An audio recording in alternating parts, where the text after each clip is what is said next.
of batik to enliven National Day celebrations. Malaysia, a progressive country in mature oil and gas fields, revitalization.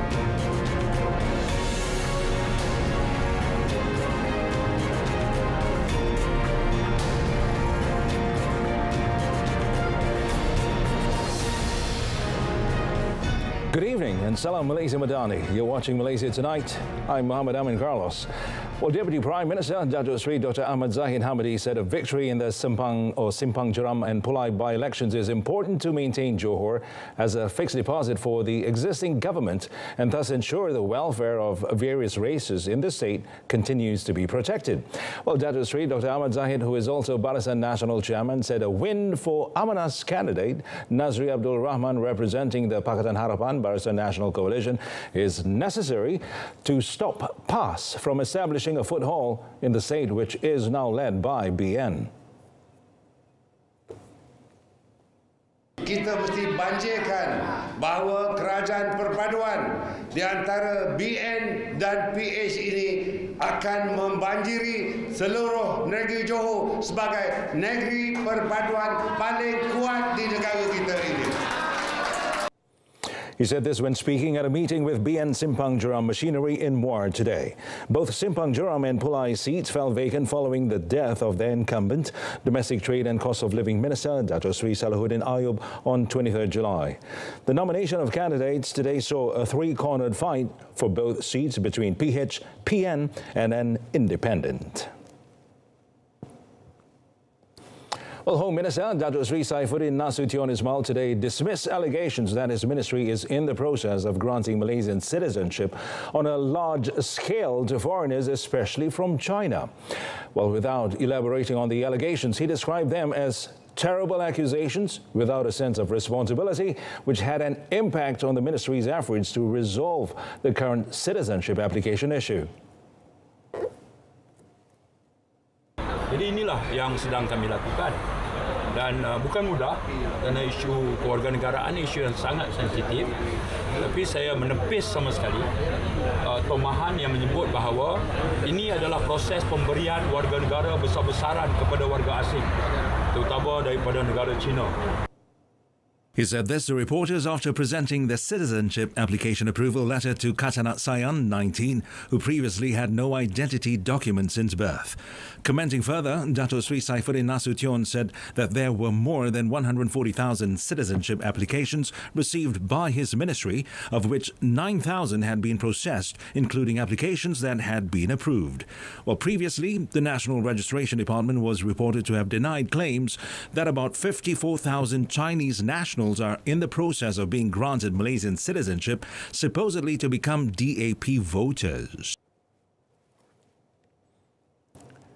Wolbachia-infected Aedes mosquitoes will be continuously released in stages via the Wolbachia Mosquito Release Project at locations experiencing increased dengue cases. Health Minister Dr. Zaliha Mustafa said 50 million Wolbachia mosquitoes have been released between July 2019 and May this year at 28 locations. Dr. Zaliha said the locations include areas in Pulau Pinang, Selangor, Kuala Lumpur and Malacca. She noted that the release will be carried out for the existing locations as per schedule, and the ministry is also identifying other locations for further release.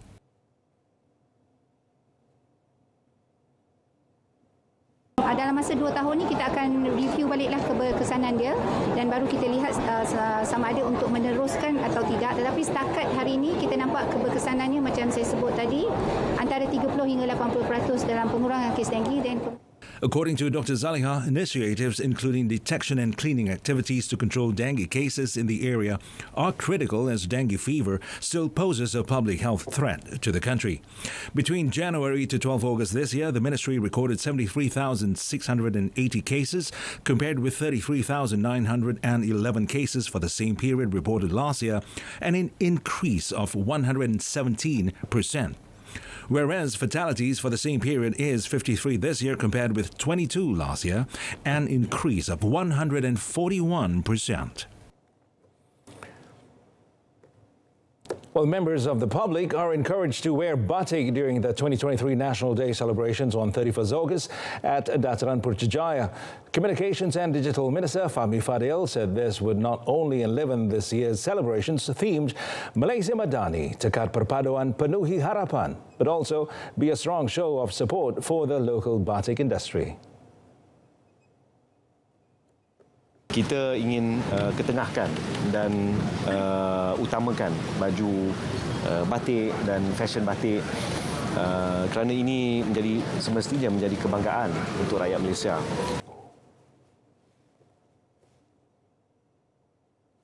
On 23rd August, it was reported that the 2023 National Day celebrations at Dataran Putrajaya are said to be an extra vibrant affair as more than 400 pairs of Malaysian batik attire would be donned by ministers, VIP guests and secretariat members at the event.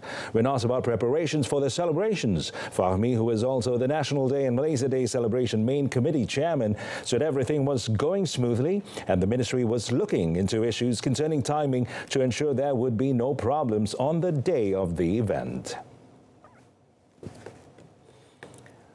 Business premises in Pulau Pinang are encouraged to fly the Jalur Gemilang in conjunction with the National Month, but those that fail to do so will not be penalized. Chief Minister Chow Kun Yeow said owners of business premises should voluntarily display the national flag as a sign of solidarity and loyalty to the country. He said any program to inculcate love for the country should not be undertaken by force, and many have questioned whether flying the flag is the only way to show patriotism.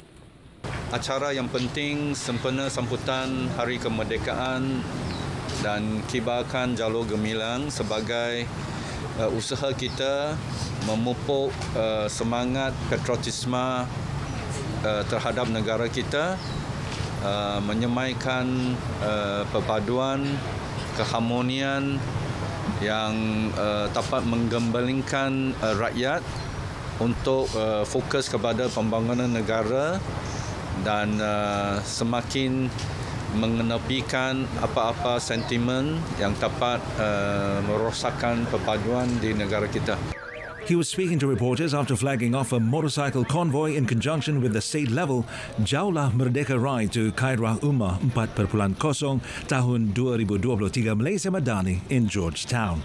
Well, Chow was asked to comment on reports quoting Ipoh Mayor Dato' Rumaizi Baharin that business premises in Ipoh, which refused to comply with the notice on installing the Jalur Gemilang in conjunction with the National Month, would be compounded 250 ringgit under Section 107 subsection 2 of the Local Government Act. On the Jauhlah Merdeka Ride program, Chow said it was a commendable effort to gather participants of various ages and backgrounds to ride on motorcycles to reach out to the community.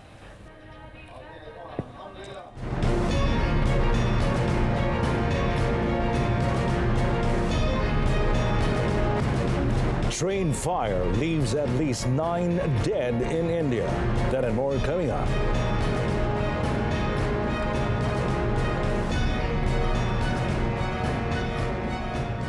Well, Malaysia will reopen its embassy in Baghdad, Iraq, which has been closed for the past 2 decades. And Foreign Minister Dato' Sri Dr. Zamri Abdul Kadir said the reopening of the embassy will open up more opportunities for new cooperation in various fields. Well, the decision of the cabinet was conveyed to the top leadership of the Iraqi government during Dato' Sri Dr. Zamri's official visit to the Republic from 23rd to the 25th of August. The visit not only opens a new chapter in cooperation between Malaysia and Iraq, but it is also a start for Malaysia to play a proactive role in international relations, especially in West Asia. The minister said Malaysia remains committed to expand cooperation with Iraq in various sectors, especially economy, education, air connectivity and tourism. He added the Iraqi government also welcomes the presence of companies and expertise from Malaysia to implement infrastructure projects for the reconstruction of Iraq. Well, at least 9 people were killed today after a train coach parked in southern India caught fire when a passenger tried to make tea. Now, the coach, which had been detached from a train, was stationed at the Madurai railway yard in the southern state of Tamil Nadu when the fire broke out before dawn. Madurai district spokesman Sally Thalapathy told the media that it was a single stationary coach booked by a private tourist operator. Well, at least 9 people have died in the tragedy, including 3 women. About 9 others were wounded, but their injuries were not life-threatening. He also informed that none of the bodies had been identified so far, and some passengers managed to escape the inferno in time. Local media reports said the passengers had illegally smuggled aboard a gas cylinder which exploded when they tried to use it. Now, India has one of the world's largest rail networks and has seen several disasters over the years, with the worst in 1981 when a train derailed while crossing a bridge in Bihar state and plunged into a river below, killing 800 people. Hawaii officials have released the names of 388 people still missing, more than 2 weeks after the deadliest U.S. wildfire swept through the resort town of Lahaina. Stephen Merrill, an FBI special agent from its Honolulu field office, told a press conference that the list of 388 names was a subset of a larger one. Officials had said early in the week that they had a running list of 1,000 to 1,100 people still unaccounted for. As Chief mentioned, the 388 names were names that we had more information on. That's why we released that first. That being said, I don't want to lose sight of the fact that we still have hundreds of other names where we still need more information. This 388 names are a subset of a larger list. We care about every single person on that list, and we will not rest until we know how each of those people are doing on that list. But they warned that the tally included some people with only a single name, some duplicate listings, and some people whose genders were unclear. The 8th August fire on the island of Maui is the deadliest in the U.S. since a 1918 forest fire in Minnesota and Wisconsin killed more than 450.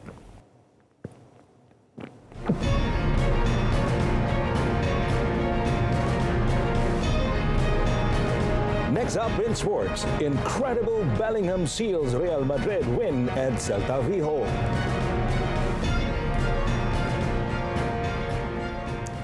The Ministry of Youth and Sports, or KBS, has allocated 30,000 ringgit to the Malaysia Sports Stacking Association to continue organizing competitions at the grassroots level to unearth new talents capable of taking on the country's challenges at the international level.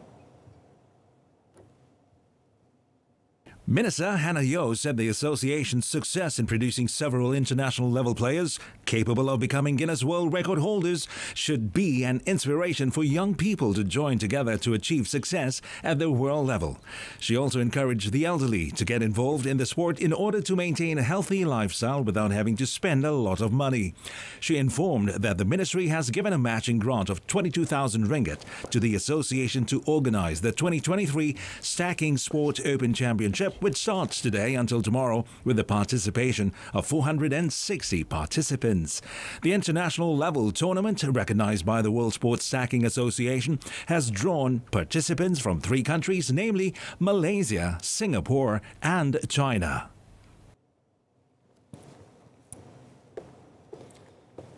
Well, Real Madrid's new signing Jude Bellingham scored in the second half to earn his side a third straight win as they beat Celta Vigo 1-0 in La Liga to maintain a perfect start.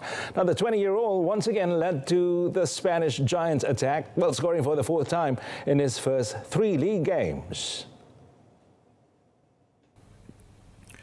The visitors had already come under fire in the opening seconds as Celta thought they had taken the lead for only VAR to rule out Jürgen Larsson's effort for a foul on goalkeeper Kepa Arrizabalaga, making his debut following his loan from Chelsea. The Rodrigo then had a golden chance to earn Real the lead in the 68th minute with a penalty after keeper Ivan Villar tripped him in the box. But Villar redeemed himself as he dived to his right to keep out the Brazilian forward spot kick. However, England midfielder Bellingham put La Liga leaders Real in front 10 minutes from time with a header from Joselu's touch off the corner to maintain his impressive start.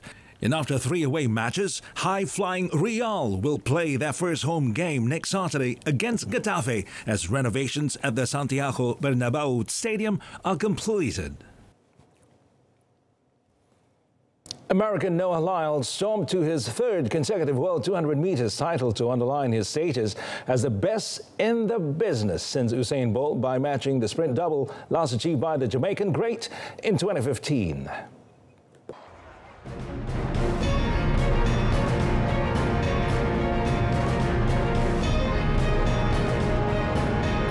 Coming up in our business segment, Agro-Madani sales program records turnover of 49 million ringgit.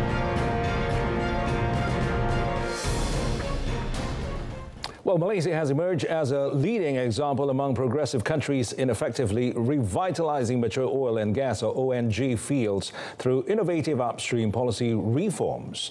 Now, Brazil and Mexico also shared this achievement, according to Pri Agong Rahmanto, founder and advisor of the Reforma Institute based in Jakarta, in his recent opinion piece. His article titled Upstream Oil and Gas Policy Reforms, Learning from Brazil, Malaysia, emphasized Malaysia's success in maintaining daily oil production above 500,000 barrels since the year 2000. And he noted that over the past 2 decades, the Malaysian government has consistently pursued innovative policy reforms aimed at fostering increased investment in hydrocarbon output. Pri Agong pointed out that since 2008, Malaysia had tailored its production sharing contracts to suit field characteristics, introducing specialized agreements for mature oil fields. While these encompass various contact types, including late life and small field assets, shallow waters, and risk service contracts for less productive fields, offering advantages like tax exemptions and reduced tariffs. The initiatives also encompass profit sharing, as well as the elimination of supplementary payments and threshold volume obligations. Well, according to Sarawak Premier Tan Sri Abang Johari Tunoping, the state's focus on green and renewable energy would be the mainstay of its economy towards 2030 and beyond. Now, in a statement issued by the Sarawak Premier's office today, Tan Sri Abang Johari said the development of all other sectors was consequent upon the growth of the energy industry. He pointed this out in his opening address during a meeting with Shell's top officials at the oil giant's headquarters in London recently. The Premier, who was leading a delegation to Sweden, Norway and the United Kingdom, flew into London to wrap up a week-long working visit aimed at studying Sweden's ombudsman policy, the carbon capture storage or CCS initiative, and the policy of Norway and the UK, as well as the renewable energy industry of these countries. The Premier also called on Shell, that had a long history in the oil and gas industry in Sarawak, to continue to become Sarawak's partner in the development of its oil and gas resources, including CCS. The statement also said he paid tribute to Shell, that had played a significant role in Sarawak's economic development since oil was first drilled in the year 1910 in Miri. Well, the Agro-Madani sales program implemented by the Farmers Organisation Authority, or LPP, since April has succeeded in recording sales value of 49 million ringgit so far. Now, LPP Director General Dato' Azulita Salim said various sales of agri-food products that are sold at a price of reduction of between 10 and 30% from the market price, including beef, chicken, vegetables, fruits, seafood and frozen products. Explaining further, Dato' Azulita said so far 126 selected areas have held the program, and it will be expanded throughout the country in stages. She added the prices of the items sold are very reasonable, and the products were grown by farmers and state farmers organizations, as well as produced by small and medium-sized industrial entrepreneurs. Untuk kita pastikan golongan sasar, ya, terutamanya golongan B40 ini dapat memperolehi barangan pada harga yang patut dan tidak melalui orang tengah lah sebenarnya. Kita telah menapis dan mengenepikan orang tengah, jadi harga borong, harga runcit ni tidaklah dirasai, malah dia terus dapat daripada harga ladang. She urged the public to seize the opportunity to buy various items at the sales program because the prices are very reasonable, thus reducing the burden on consumers who are affected by the increase in the prices of goods. Well, Telekom Malaysia Berhad TM recorded a stronger financial performance in the second quarter ended 30th June or 2Q 2023, with net profit surging to 568.74 million ringgit from 378.06 million ringgit in the same period a year earlier. Now, the telecommunication company recently said that revenue for the quarter rose 0.3% to 3.10 billion ringgit from 3.09 billion ringgit previously, propelled by Unify's expansion, which saw a substantial substantial increase to 3.11 million fixed broadband subscribers. Now, it also declared a high interim dividend of 9.5 cents per share for the financial year ending 31st December to be paid on 29th September. Now, Group Chief Executive Officer Amar Huzaimi Madiris said the quarter's performance, which was marked by overall positive results across its sides and lines of businesses, further strengthened TM's growth momentum in facing a more competitive market. Amar Huzaimi said TM also remains committed to continuously investing in expanding its network to enable the nation's progress towards a digital Malaysia. He said the group would continue to collaborate closely with the government to serve as the nation's trusted partner to grow Malaysia's overall connectivity and digital ecosystem, including 5G. Well, short-term interbank rates are expected to remain stable next week on Bank Negara Malaysia's or BNM's operations to absorb surplus liquidity in the financial system. Now, during the week just ended, the central bank intervened daily to reduce excess funds from the financial system by conducting conventional money market tenders, reverse repo tenders and card tenders, among others. It also conducted Bank Negara Interbank Bills or BNIB and Bank Negara Interbank Bills Islamic BNIBI tenders. On another note, the total liquidity surplus in the conventional system for the week slid to 41.91 billion ringgit from 47.18 billion ringgit in the preceding week. In the Islamic system, the surplus liquidity rose to 22.21 billion ringgit from 13.89 billion ringgit, while the Malaysia Islamic Overnight Rate or MYORI stood at 3% as of 24th August. Well, the ringgit is likely to stay in a tight range between 4 ringgit and 63 cents and 4 ringgit and 65 cents against the US dollar next week amid cautious market sentiment. Like Bank Muhammad Malaysia Berhad Chief Economist and Social Finance Head Dr. Muhammad Afzanizam Abdul Rashid, well, he said investors are expected to take fresh leads from the US. The United States Federal Reserve or US Fed Chair Jerome Powell's speech at last night's Jackson Hole Symposium. Now, Dr. Muhammad Afzanizam said that Powell's speech is very important and will shed light on the U.S. monetary policy and will dictate the value of the ringgit next week. He noted that the U.S. dollar is expected to remain strong in light of the U.S. Fed's hawkish stance. Now, on a Friday-to-Friday basis, the ringgit was higher against the U.S. dollar at 4.6385 from 4.6465 a week earlier. The local unit was also traded higher against other major currencies. Last night at Jackson Hole Symposium, Powell said the U.S. Federal Reserve is prepared to raise interest rates higher and hold them there to bring down above target inflation. He also announced the Fed estimated a slight annual increase in its favorite inflation measure in July, known as the Personal Consumption Expenditure or PCE Price Index. Well, it said the PCE inflation in July is expected to rise to an annual rate of 3.3%. The Malaysian rubber market is expected to trade range-bound with an upward bias next week. And Malaysian Rubber Glove Manufacturers Association or MAGMA, past President Dennis Lau, told Bernama that it is wise to hold some stock ahead of the monsoon season. Now, he said there are still reports of rainfall in many rubber-producing regions, even ahead of the monsoon season, and the incessant heavy rainfall in curbing rubber productivity and may trigger a shortage in the interim. Now, he also said that it is certain that this upcoming seasonal monsoon may further dampen productivity. He elaborated that with climate uncertainty and the monsoon period, there will be an increased risk of disease development such as Pestalozziopsis, which appears during heavy rain.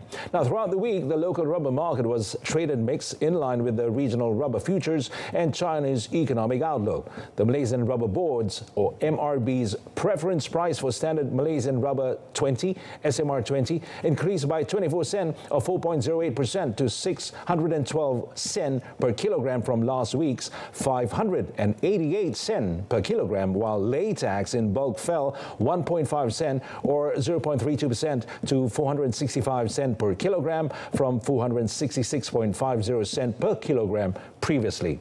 At 5 p.m. yesterday, the MRB preference for price for physical rubber SMR 20 stood at about 606 cents a kilogram, while latex in bulk was 462 cents per kilogram.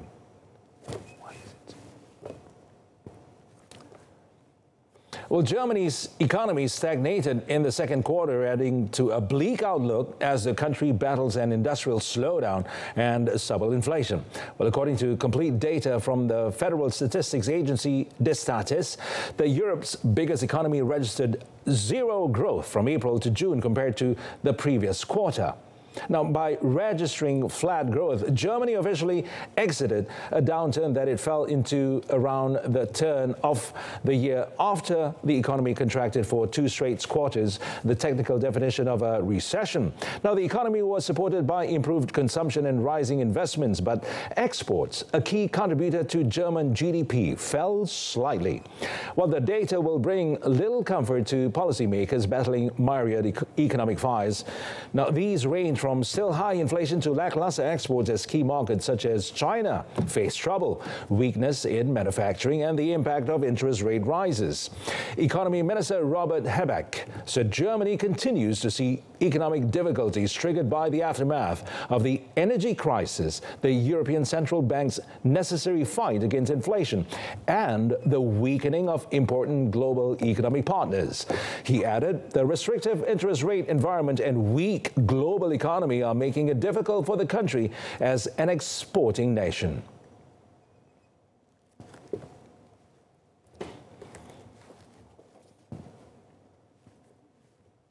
Well, that concludes this evening's Malaysia Tonight.